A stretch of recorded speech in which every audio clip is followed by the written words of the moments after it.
Welcome to EDUSM. Let's move on with focus signs of LV systolic dysfunction. We'll show you the major eyeball technique to assess LV systolic function. And number 2, regional wall motion abnormalities.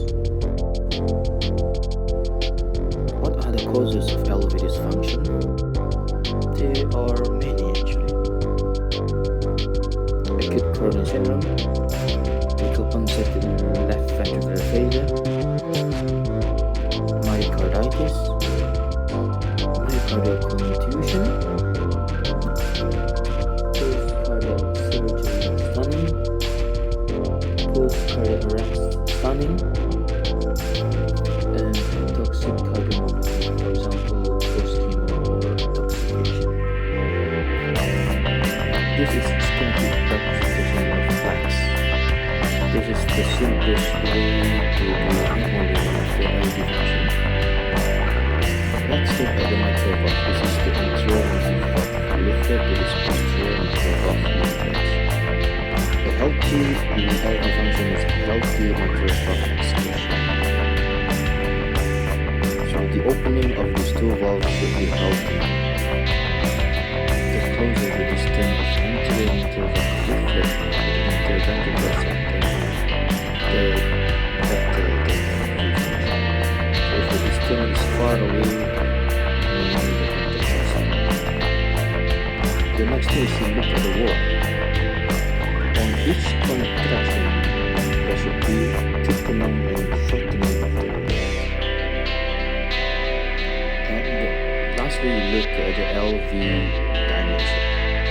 On each contraction, you should see the LV dimension become smaller because you see inward displacement of the two walls.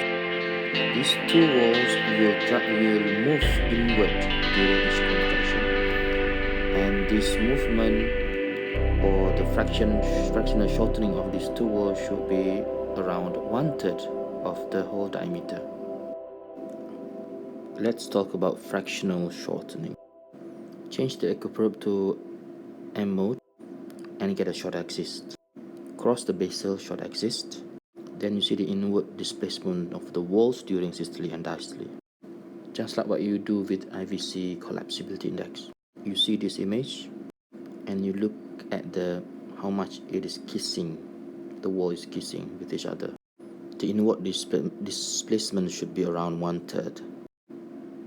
A normal LV function has a visual fractional shortening of more than 1/3. Can we measure fractional shortening? Yes.